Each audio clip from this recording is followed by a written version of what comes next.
이번 주는 설 연휴가 있는 주일입니다. 설 연휴 잘 쉬고 계시는지 모르겠습니다. 코로나로 어려운 시간들이라도 명절은 늘 돌아오고 절기는 늘 돌아옵니다. 하나님 말씀으로 재건된 성벽이 가정들마다 가정들을 두르고 보호하셔서 하나님의 선하신 보호하시는 손 안에서 거룩한 성전의 그 예배가 계속해서 보호받고 유지되는 은혜가 있는 2022년 한 해가 되시기를 주의 이름으로 축복합니다. 지난 명절에는 코로나로 정부에서 고향 방문도 못하게 하고 그렇게 조치했는데 어떻게 그럴 수 있느냐 그래서 사람들이 난리가 났었습니다. 근데 올해는 이제 듣기로 가까운 분의 이야기로는 시골에 계신 부모님들이 먼저 오지 말라고 연락이 왔다고 합니다. 시골 마을도 이제 코로나가 창궐하는 그런 도시에서 내려오는 가족들로 인해서 전염되는 것을 불편해 하시는 겁니다.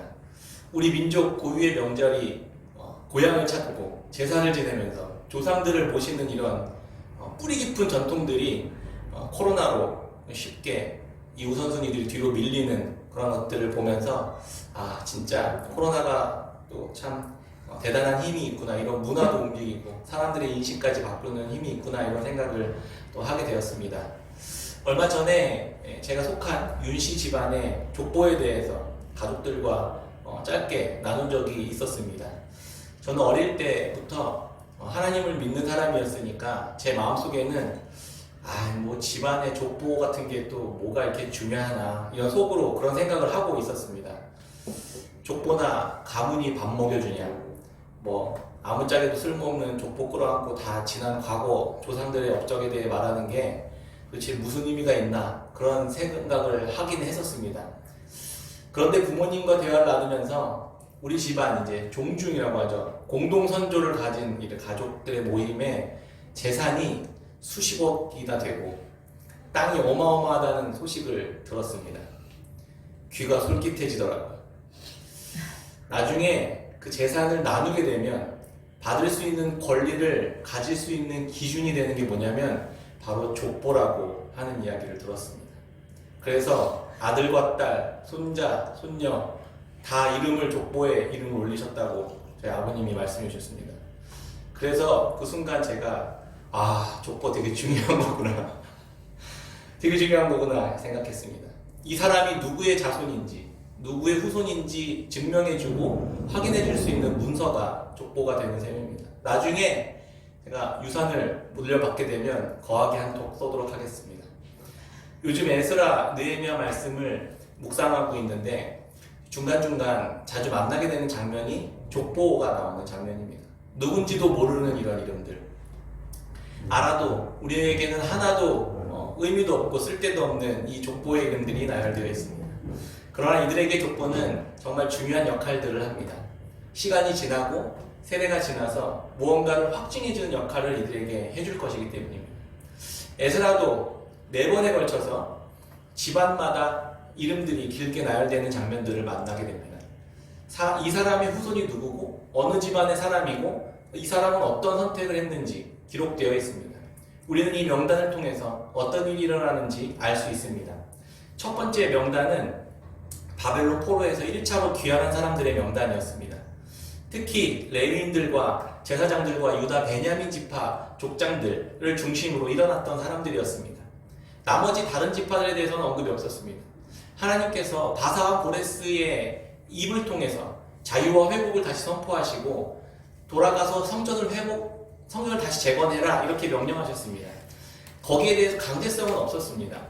포로로 이제 끌려간 이들 중에 약 20% 정도만 되돌아온 것으로 보입니다. 성경은 하나님의 말씀에 순종하는 선택을 한 이들의 이름을 기록해 놓았던 것입니다. 한번 생각해 보면 바벨론에서 어느 정도 자리를 잡고 살아가고 있었던 사람들이 다시 고향으로 오랜 시간, 한 세대, 두 세대가 지난 뒤에 다시 돌아오는 것은 쉬운 일은 아닙니다. 그래서 하나님의 백성이 하나님의 약속과 언약대로 이 땅으로, 이 약속한 땅으로 다시 돌아와서 하나님이 계시는 성전을 다시 재건하고 하나님께 예배하고 제사 드리면서 하나님의 말씀을 따라 살아가는 것이 이 사람들의 삶의 가장 중요한 사람들, 그렇게 여기는 사람들만 이 선택을 할 수 있었던 겁니다. 쉬운 선택이 아니었을 것입니다. 그래서 하나님 말씀대로 살아간다는 것은 믿음과 그에 따른 결단을 필요로 하는 것입니다. 어쨌든 하나님은 이 첫 번째 명단을 통해 하나님의 말씀에 순종한 이들, 그 믿음의 가문을 기록한 명단이 이렇게 기록되어져 있었던 겁니다. 두 번째 명단은 에스라의 족보입니다. 성전 재건이 완성되고 난 이후에 60년 가까운 시간이 흘렀습니다. 그리고 에스라는 대제사장 아론의 직계자손임을 증명해주는 족보를 쭉 나열하고 있습니다. 1차 기한에 동참하지 못했던 이들에게 다시금 에스라와 같은 지도자를 세우시고 다시 성전 재건을 하는 일에 부르셨습니다.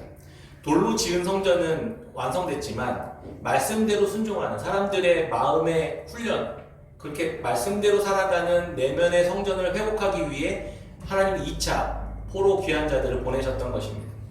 외형적인 성전을 완공하고 60년 만에 이들이 다 타락했잖아요. 한 세대 만에 이스라엘은 다시 원래 자리로 되돌아갑니다. 하나님은 그런 이스라엘 백성들을 위해서 두 번째 위대한 이 말씀 교사였던 에스라를 지도자로 세우셔서 다시금 성전의 내면에 거룩한 성결과 정결을 새롭게 만들어 가시도록 했던 사람들의 명단이 기록되어 있던 것이었습니다. 그래서 두 번째, 세 번째 명단은 내면의 성전을 세우기 위해 보내받은 사람들의 이름이 기록되어 있는 것입니다. 그리고 마지막으로는 어떤 사람들의 이름이 기록되어 있을까요? 이방 여인들과 통혼했던 사람들의 이름이 기록되어 있습니다. 에스라는 하나님 앞에 회개한 뒤에 특별 조사단을 꾸려서 3개월 동안 113건의 통혼 가정들을 찾아냅니다. 제사장이 17건 있었고 레위인이 10건, 일반인이 83건의 이방인 여인들과의 통혼 장면을 밝혀냅니다. 그리고 에스라 사건, 에스라 2장의 이야기를 이렇게 비교해보면 이 비율이 0.58% 정도, 제사장은 0.58%, 일반인들은 0.68% 정도 된다고 합니다. 그러니까 비율로 따지면 이 통혼한 사람들의 이름이 나열되어 있지만 전체의 한 1%도 안 되는 수준이었던 거예요. 그럼에도 에스라는 이 일을 가슴을 치고 애통해하고 자신들의 죄악을 자발적으로 고백하도록 했고 또 철저히 그에 대한 대가를 치르도록 했습니다. 에스라 마지막 10장에 보면 이 이야기 나옵니다. 이방 민족 출신의 아내와 며느리 그리고 그 관계 속에서 태어난 자녀들까지 이스라엘 공동체에서 잘라서 내보내는, 추방해버리는 일을 경험해야만 했습니다. 그게 인간적으로 얼마나 힘든 일이었을까? 생이별을 하는 것이잖아요. 그렇지만 잘라내야만 했었습니다. 왜냐하면 그렇지 않으면 이스라엘 백성들에게 이방 여인들의 통혼 문화가 점점 독버섯처럼 퍼져서 다시금 포로기로 빠질 수밖에 없는 타락하는 자리에 빠져들 수밖에 없게 되었기 때문입니다. 율법에 의하면 그래서 이들은 못 다 죽어야만 했었던 사람들이었습니다. 그러나 범죄한 이스라엘 남자들도 또 이방 여인들과 자녀들도 죽진 않았지만 생이별을 해야만 하는 죄에 따른 결과를 맞이해야만 했던 것입니다. 죄는 이토록 모든 이들이 괴로운 시간과 뼈아픈 고통의 시간을 맞도록 하는 역할들을 하게 됩니다. 그래서 굉장히 주의하고 조심해야만 하는 겁니다. 어쨌든 마지막 이 에스라의 족보는 하나님의 뜻에 반한 이들의 이름이 남아지고 전해졌던 것입니다. 족보는 그래서 되게 중요한 역할을 합니다. 기록해 줍니다. 이걸 바라보면서는 기억하시는 하나님을 생각하게 되었습니다. 하나님은 우리들이 말씀 앞에서 하나님 앞에서 우리들의 삶의 매 순간 선택들마다 어떤 선택을 하며 살아가고 있는지 빠짐없이 바라보고 지켜보고 계신다는 사실입니다. 무엇 때문일까요? 원래는 심판 때문입니다. 우리는 우리들의 삶에 대한 결과로 심판을 받게 되어 있습니다. 고린도후서 11장 15절에 보면 그러므로 사탄의 일꾼들도 자기를 의의 일꾼으로 가장하는 것이 또한 대단한 일이 아니니라. 그들의 마지막은 그 행위대로 되리라. 요한계시록에도 2장 23절 또 내가 사망으로 그의 자녀를 죽이리니 모든 교회가 나는 사람의 뜻과 마음을 살피는 자인 줄을 알지니라. 내가 너희 각 사람의 행위대로 갚아주리라. 올바른 심판을 하려면 객관적인 자료가 필요하잖아요. 물론 하나님 앞에서 객관적인 자료가 하나님 앞에서 필요하지 않을 것입니다. 하나님 앞에 우리가 설 때 어느 것 하나도 숨기거나 조작할 수 없기 때문입니다. 저는 이 명단을 보면서 내가 선택하며 살아온 이 과정들, 선택의 순간들을 하나님은 남김없이 하나도 남김없이 지켜보시고 기억하신다는 생각을 갖게 되었습니다. 넉넉하고 풍요롭고 안정된 삶을 뒤로하고 하나님이 약속의 땅을 주시리라고 말씀하셨을 때 그런 것들 다 내려놓고 하나님의 선택을 하는 그런 사람들, 그런 선택을 했었던 사람들, 또 하나님의 말씀을 따르지 않고 죄를 범했던 그 사람들의 이름들이 하나님 기록되어 있으면서 우리는 하나님이 다 기억하시는 분이시라는 사실을 깨닫게 되는 것입니다. 그러나 한 가지 우리가 오해하지 말아야 할 것이 있습니다. 하나님은 우리를 감시하려는 것은 아닙니다. 하나님의 편에 서서 이것들을 바르게 이해하려면 말씀을 따르는 순종하는 복, 순종하는 족보를 바라보면서 우리가 어떻게 생각해야 할까? 나도 믿음의 선택을 통해서 나의 이름이 하나님 기뻐하시는 순종한 사람들의 가문에 영광스럽게 이름을 올리고 영원히 기억되었으면 좋겠다 하는 소망을 갖게 됩니다. 반대로 반역하고 불순종한 사람들의 가문에 내가 이름이 남지 않도록 죄에 대해서 끊임없이 경각심을 갖도록 하기 위함입니다. 에스라 10장의 이방 여인들과 결혼한 명단을 보면서 중간에 제 이름을 한번 이렇게 슬쩍 넣어봤습니다.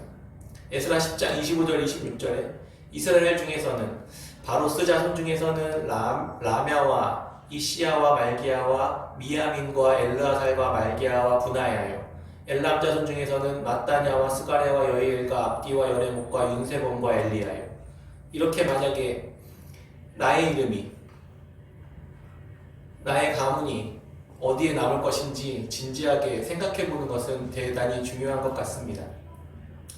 내 이름이 거기에 끼어서 있다면 어떻게 될까요? 저 그러고 싶지 않다는 마음이 되게 많이 들더라고요. 하나님 편에 설 수 있는 기회가 주어졌을 때 난 어떤 선택을 할 것이고 어느 편에 섰다는 기록으로 내 삶의 기록을 남길 것인가. 윤세범이라는 사람의 가문은 하나님의 말씀의 편에 섰더라. 이렇게 우리 깨끗한 교회 성도님들의 가정이 하나님의 말씀에 순종하는 편에 선 자의 명단으로 영원히 기록되는 것을 날마다 소망하며 살아갔으면 좋겠습니다. 에스라에 기록된 족보는 크게 그래서 1차 포론 귀한 자들을 통한 성전 재건에 참여한 자들의 명단이었습니다. 눈에 보이는 성전을 재건하는 일에 참여한 이들의 명단과 이스라엘 백성들의 마음의 중심이 하나님의 말씀대로 온전히 순종하게 되는 보이지 않는 마음의 성전을 재건하는 일에 참여한 자들, 이 두 가지가 있었다고 계속 강조하고 있잖아요.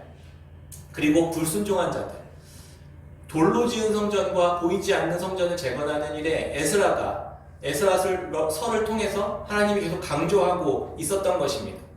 그럼 느헤미야는 무슨 내용을 강조하는 것일까요? 이제 회복되어야 할 이스라엘 백성들의 중심이 성전에서 확대되어서 성읍 전체를 보호할 성벽 중수가 중요한 것이 되어야 할 것이라고 느헤미야서는 계속 강조하고 있는 것입니다. 이제 성전을 넘어 성전이 있는 성읍 전체를 보호하는 것, 그게 느헤미야의 관심이었습니다. 이 명단도 그래서 3차 포로 귀환에 또 돌아온 자들이 7장에 기록되어 있지만 이 성벽 중수에 동원된 사람들의 명단이 3장에 그래서 또 기록되고 있습니다. 에스라나 느헤미야나 하나님의 등장이나 직접적인 말씀의 개입은 전혀 없습니다. 그러나 하나님의 손에 붙들림 받은 사람들에 의해서 하나씩 이스라엘의 성전과 성벽을 재건해 가고 있는 모습을 우리는 에스라와 느헤미야서를 통해 확인할 수 있는 것입니다. 놀랍지 않습니까? 순종하는 자들도 불순종하는 자들도 다 있지만 하나님은 약속하신 하나님의 백성들을 향한 선하신 계획들을 차근차근 행해 나가고 있는 것을 우리는 알 수 있는 것입니다. 오늘도 그래서 우리 눈에 보이지 않고 들리지 않는 것 같지만 우리를 향한 하나님의 선하신 계획도 순종하는 자들과 불순종하는 자들 관계없이 하나님은 진행해가고 계심을 우리는 믿을 수 있는 것입니다. 그저 하나님의 말씀의 편에 순종하는 선택을 우리는 끊임없이 해나가며 그것에 대해 소망하며 걸어가면 될 것입니다. 느헤미야 족보도 그래서 계속 이렇게 이어져 나갑니다. 그 중에서도 제일 먼저 등장하는 이들은 3장에 기록된 느헤미야 성벽 재건의 프로젝트에 참여한 사람들의 명단입니다. 성벽 재건 작업의 특징은 그래서 모두가 다 각자 맡겨진 역할들을 조금씩 담당해서 나누어서 책임을 지고 각자에게 맡겨진 일들을 감당해 나가는 모습을 볼 수 있습니다. 그 일부만 한번 읽어볼까요? 느헤미야 3장 10절부터 13절입니다. 그 다음은 하루밥의 아들 여다야가 느헤미야가 자기 집과 마주대한 곳을 중수하였고, 그 다음은 하삼느야의 아들 하투스가 중수하였고, 하람의 아들 마기야와 비한 모압의 아들 핫수비 한 부분과 화덕 망대를 중수하였고, 그 다음은 예루살렘 지방 절반을 다스리는 할로에스의 아들 살룸과 그의 딸들이 중수하였고, 골짜기 문은 한운과 사오와 주민이 중수하여 문을 세우며 문짝을 달고 자물쇠와 빗장을 갖추고 또 본문까지 성벽 1000규빗을 중수하였고, 가정마다 구간을 정해서 할 수 있는 범위들을 각자 나누어 봤습니다. 그리고 집 앞을 담당하고, 누구는 자물쇠를 만들고 빗장을 만들고, 누군가는 문을 세우고 망대를 세웁니다. 어느 집안에서는 딸들도 참여했다고 기록해주고 있습니다. 모두가 하나 되어서 성벽을 재건하는 일에 동참하였던 것입니다. 하나님의 나라는 아무리 탁월한 지도자가 느헤미야라 하더라도 혼자 다 세워가지 않습니다.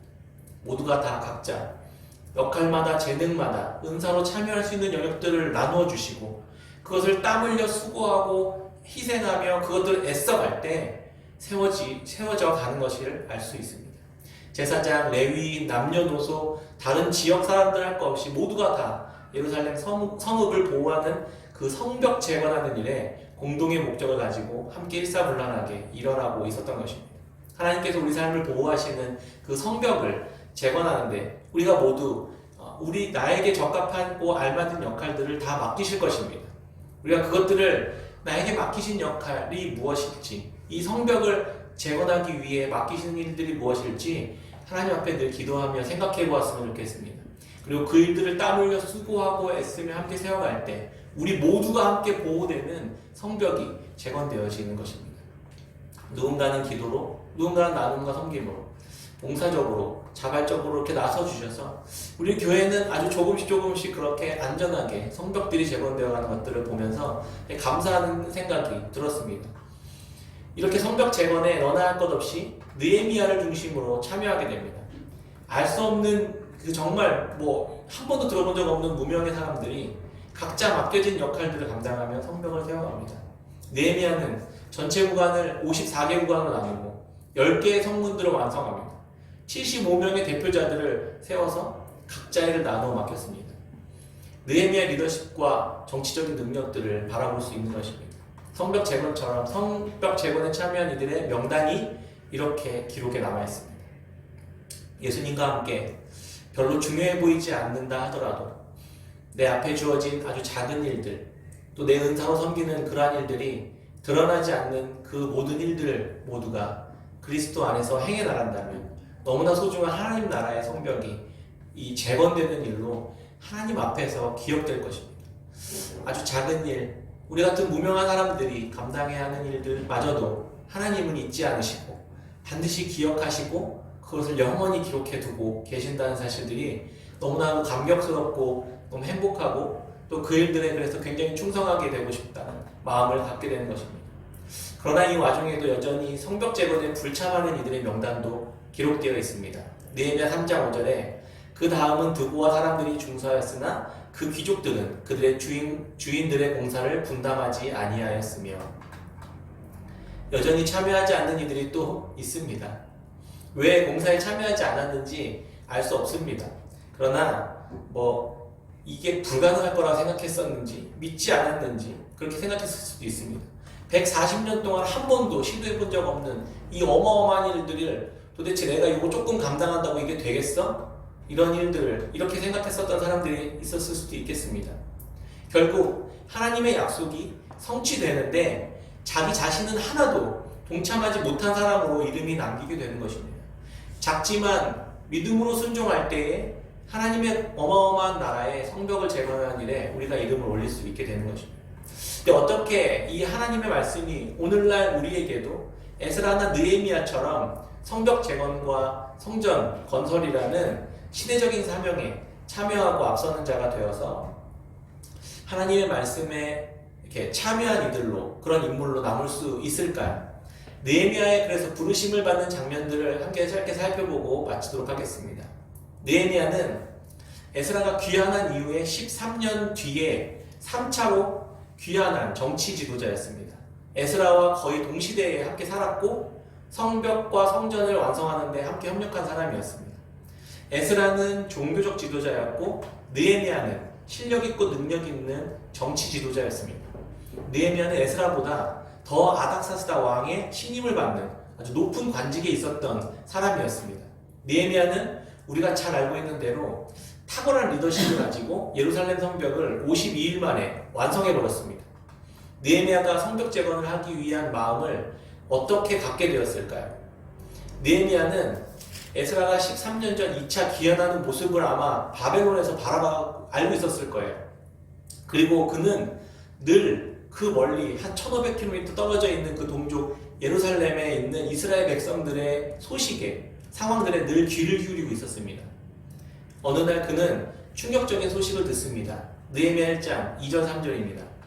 내 형제들 가운데 하나인 하나니가 두어 사람과 함께 유다에서 내게 이르렀기로 내가 그 사로잡힘을 면하고 남아있는 유다와 예루살렘 사람들의 형편을 물은즉 그들이 내게 이르되 사로잡힘을 면하고 남아있는 자들이 그 지방 거기에서 큰 환난을 당하고 능욕을 받으며 예루살렘 성은 허물어지고 성문들은 불탔다 하는지라.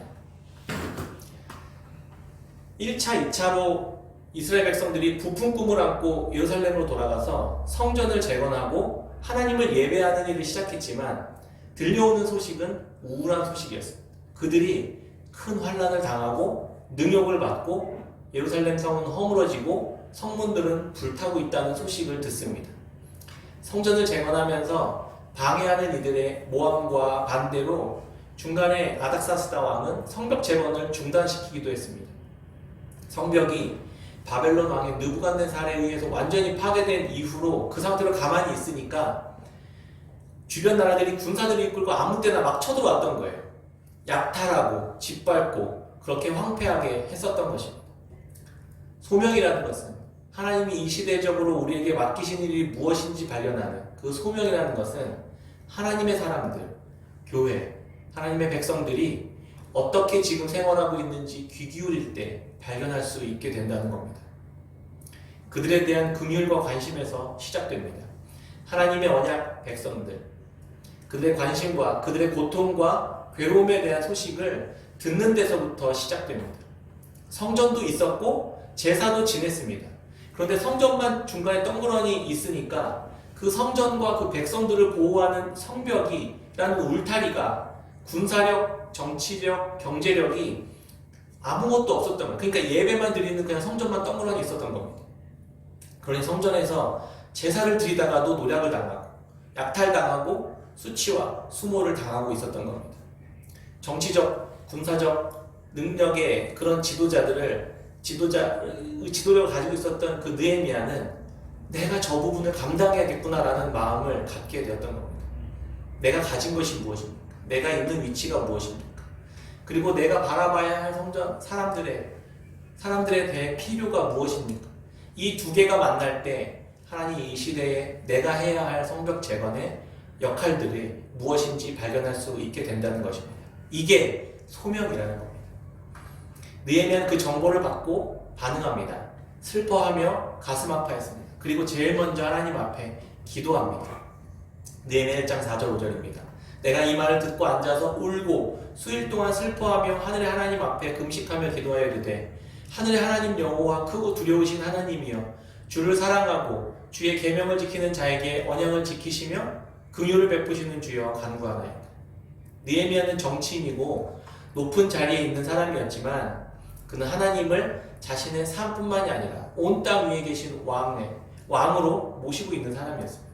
느헤미야는 정치인이었지만 하나님에 대한 믿음이 굉장히 신실했던 사람이었습니다.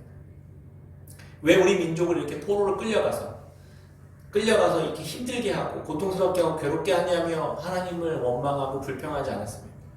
이 현실에 대해서 하나님에 대해 따지고 그 책임을 하나님께 돌리지 않았습니다. 그런 하나님 필요 없다고. 믿음을 저버리지도 않았습니다. 진짜 믿음이 좋다는 것은 그가 어떤 상황 속에서도 하나님이 신실하시고 하나님은 전능하시고 온전하시고 완전하신 분이시라는 그 사실에 대해 의심이 흔들리지 않는 것입니다. 어떤 상황을 접해도 이 토대 위에서 해석합니다. 하나님이 변하는 게 아니라 하나님의 백성들이 우리들이 변했기 때문에 벌어진 상황이라고 해석합니다. 왜 선하시고 신실하신 하나님께서 이런 상황을 허락하셨는지 살펴보고 점검합니다. 그리고 그 문제를 나와 공동체 전체의 부족함에서 찾습니다. 그리고 다시 변하지 않는 하나님의 언약과 하나님의 약속을 회복하는 선택의 자리에 서는 것으로 해답을 찾아가는 것입니다. 느헤미야 1장 6절부터 9절까지 이야기가 그 기도의 이야기입니다. 지금 우리들은 어떨까요? 개인적인 삶도 그렇고 한국교회 상황도 마찬가지입니다. 하나님에 대한 원망, 탓, 하나님에 대한 실망과 분노가 지금 우리 사회에 넘쳐나고 있습니다. SNS에 대단히 유명하신 목사님의 기도문을 우연히 읽게 되었습니다. 제가 한번 읽어드릴게요. 좀 긴데요. 한번 들어보세요. 주님, 우리 시대의 목회자들이 무명한 자신의 처지를 팝니다. 별거 없는 자기 인생도 팝니다. 자기의 한과 상처도 팝니다. 그거 팔아서 주님을 선전하고 교회를 알립니다. 주님, 우리 동지들의 이런 형태를 욕하는 것이 아니에요. 얼마나 주님께서 우리를 안 도와주시면 다들 이렇게 하겠습니까? 피로 값주고 사신 교회, 그거 하나 세워보려고 자기 인생, 자존심, 가정, 체면까지 다 내던지고 있는 이 사투를 언제까지 그냥 지켜보시기만 하실 겁니까? 불법으로 세습하는 자들이, 권력을 손에 잡은 자들이, 돈과 백을 의지하는 자들이 실제로 잘되고 모든 것을 좌지우지하는 이 세상과 교회, 이 상황에서 도대체 우리는 어디로 가야 하고 무엇을 해야 합니까? 내가 다 알고 있다. 내가 곧 다 심판하리라. 내가 너희들의 수고를 다 안다. 제발 이런 뜬구름 같은 이야기 말고 실제적인 뭔가를 지금 당장 좀 해주십시오. 화병에 죽을 것만 같습니다. 이 땅의 국민들이 대통령에게 속았다는 말을 요즘 입에 달고 사는데 주님, 주님을 향한 내 심정, 아니 많은 이들의 심정이 사실 비슷합니다. 우리가 주를 진실로 경외하고 사랑하고 섬겨서 맞이하는 이 현실이 왜 항상 시궁창입니까? 보통 간증책에서는 인간이 이 정도 난리를 피우면 하나님이 응답하시더만 왜 나에게는, 우리에게는 늘 찬바람만 붑니까? 왜 아무것도 안 들리고 이 개떡같은 현실을 그냥 견뎌야 합니까? 섭섭합니다. 많이 섭섭합니다. 너희들이 모르는 깊은 뜻이 있다. 또 그만하시려고 그러시죠. 그만하십시오. 우리도 지칩니다. 이제 뭔가를 해볼 기력도 없습니다. 어떠세요? 속 시원하게 따지고 화통하고 솔직하게 한바탕 불만을 쏟아놓은 기도로 들립니다. 속이 시원하고 후련하고 뭐 그렇습니까? 많은 사람들이 정말 좋아요를 막 누르고 공유하더라고요, 이 글을. 근데 저는 느헤미야 기도를 듣고서는 비교해보니까 뭔가 결이 다른 기도구나라는 것들을 경험하게 됩니다. 어쩌면 정말 믿음이 없이 투정 부리는 어린아이의 기도처럼 들렸습니다. 은근히 목사님들의 교통을 교묘히 디스하면서 자기의 자신을 높이는 기도처럼 들려서 굉장히 불편했습니다. 물론 솔직한 고백에 대한 이해는 됩니다. 저도 그런 마음 동참합니다. 동감합니다. 그러나 우리가 따라야 할 길은 이런 기도는 아닙니다. 우리는 다시 느헤미야가 그랬던 것처럼 하나님의 말씀이라는 기준으로 되돌아가야 합니다. 뜬구름 잡는 기도 말고 당장 실제적인 뭔가를 요구하는 그런 기도? 언제부터 그리스도인들이 그런 기도를 하나님 앞에 올려드렸습니까? 언제부터 그런 태도를 가졌습니까? 어떻게 감히 그런 기도를 하나님 앞에 올려드릴 수 있겠습니까? 저는 하나님을 모르는구나 이런 생각이 들 만큼 정말 비참했습니다. 언더우드 선교사님이 이 조선 땅에 처음 들어와서 어떤 기도문을 올려드렸는지 우리는 잘 알고 있습니다. 주여, 지금은 아무것도 보이지 않습니다. 주님, 메마르고 가난한 이곳 조선 땅, 나무 한 그루 시원하게 자라오르지 못하고 있는 이 땅에 저희들을 옮겨와 심으셨습니다. 그 넓고 넓은 태평양을 어떻게 건너왔는지 그 사실 자체가 기적입니다. 지금은 아무것도 보이지 않습니다. 보이는 것은 그저 고집스럽게 얼룩진 어둠뿐, 어둠과 가난과 인습에 묶여있는 조선 사람들 뿐입니다. 그들은 왜 묶여있는지도 고통이라는 것도 모르고 있습니다. 고통은 고통인 줄 모르는 자에게 고통을 벗겨주겠다고 하면 의심부터 하고 화를 냅니다. 조선 남자들의 속셈이 보이질 않습니다. 이 나라 조정의 내심도 보이지 않습니다. 가마를 타고 다니는 여자들을 영영 볼 기회가 없으면 어쩌나 합니다. 조선의 마음이 전혀 보이지 않습니다. 그리고 저희가 해야 할 일이 전혀 보이지 않습니다. 그러나 주님, 순종하겠습니다.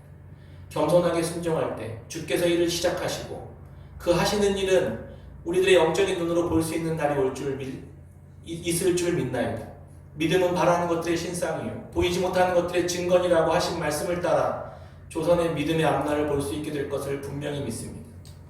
지금 우리가 황무지 위에 맨손으로 서 있는 것 같사오나 지금 우리가 서양 귀신, 양 귀신이라고 손가락질 받고 있사오나 자녀들이 우리 영혼과 하나인 것을 깨닫고 하늘나라의 한 백성 한 자녀임을 알고 눈물로 기뻐할 날이 있음을 믿나이다. 지금은 예배드릴 예배당도 없고 학교도 없고 그저 이곳 모든 사람들로부터 경계의 의심과 멸시와 천대함이 가득한 곳이지만 이곳이 머지않아 은총의 땅이 되리라는 것을 믿습니다. 주여 오직 제 믿음을 붙잡아 주소서. 아멘. 120년, 130년 전에 황폐한 이 나라에 오셔서 했던 기도에 선교사님의 기도였습니다. 어디가 하나님의 마음에 더 합한 기도인지 분별할 수 있어야만 합니다. 이 시대 목사들이라고 다 똑같이 하나님을 믿는 것이 아닙니다. 저도 두렵고 떨리지만 어떤 자리, 어떤 마음을 품어야만 하는지가 분명해 보입니다. 결이 다릅니다. 유사복음이 넘쳐나는 이때에 정말 깨어 있어야만 합니다. 그럴 때일수록 예수님의 기도와 그분의 가르침으로 돌아가야만 합니다. 느헤미야의 마음으로 돌아가야만 합니다. 예수님의 마음과 기도와 간구와 같아야 합니다. 그렇지 않은 가르침과 글과 내용에 미혹되지 않기를 당부드립니다. 어지간한 메시지에 귀를 닫았으면 좋겠습니다. 느헤미야는 막막한 현실 앞에서 하나님의 실제적인 은혜와 도우심을 구하고 자신이 할 일을 하나님께 구합니다. 그리고 말도 안 되는 성벽 재건이라는 일에 자기 자신을 헌신하고 희생합니다. 그리고 이스라엘 백성들에게 성벽 재건을 통해 하나님의 보호하심과 회복이 주어지는 것이 하나님의 뜻이라는 것을 깨닫습니다. 우리에게 필요한 성벽 재건은 무엇일까요? 예수 그리스도 안에서 우리가 같이 기도하고 다시 하나님의 나라를 위해 하나님의 백성들을 돌보는 그러한 일들을 위해서 우리가 헌신하고 함께 희생하고 함께 살아가는 것이 이 시대의 믿음이고 이 시대의 성벽 재건이라고 믿습니다. 느헤미야는 성벽이 없어서 늘 노략질 당하는 있다는 소식을 들었습니다. 성전이 있어서 예배를 드리고 성실일에서 재산을 모아놓으면 성읍 자체가 성벽이 없으니까 주변 나라들의 침략에 늘 빼앗기고 짓밟히고 노략질 당합니다. 가족마다 열심히 농사를 지어도 예배를 잘 드려도 성읍이 보호되지 않고 있으니까 민족 전체가 한순간에 노략질 당하고 황폐해져 버린 것입니다. 그러나 누구 하나 성벽 재건을 해야 한다는 엄두를 못 내고 있었던 겁니다. 개인적으로 우리 삶에 예배와 말씀이 중심에 있어도 공부를 열심히 하지 않으면 신앙의 삶이 위태로워지는 것과 같습니다. 예배를 잘 드려도 성경적인 세계관이라는 이 성벽이 없으면 사단이 우리들의 마음에 마음대로 쳐들어와 노력질하고 짓밟는 그런 황폐하게 만드는 일들을 늘 경험하게 되는 겁니다. 공동체적으로도 자유롭게 교회에서 예배를 드려도 사회의 제도가 공산주의가 돼버리면 신앙의 위협을 받습니다. 가정이 잘 유지되어도 교회 공동체가 무너져버리면 성벽이 없는 것과 같이 가정도 보호받지 못합니다. 이 관계들을 우리의 삶 속에서 계속해서 묵상하면서 우리의 성벽을 어떻게 하나님이 세워가시길 원하시는지 각자 계속해서 발견해 나가고 찾아갔으면 좋겠습니다. 마음의 성벽을 원하시는 것인지, 교회라는 성벽을 원하시는 것인지, 내 직장과 삶의 터전이라는 성벽을 원하시는 것인지, 기독교적인 세계관을 세워가는 것이 그런 성벽을 세워가는 것이 원하시는 것인지, 교회를 섬겨가는 것이 성벽을 세워가는 것인지 저는 알 수 없지만 여러분들에게 주시는 우리 각자에게 주신 예수 그리스도 안에서의 성벽들을 우리가 발견하고 그 일들에 헌신하고 그 일들이 믿어지지 않지만 동참하며 하나님의 나라의 명단에 참여하는 자들로 이름을 남기는 그러한 2022년 한 해 객단의 성도님들이 다 되시기를 주의 이름으로 축원합니다. 아멘.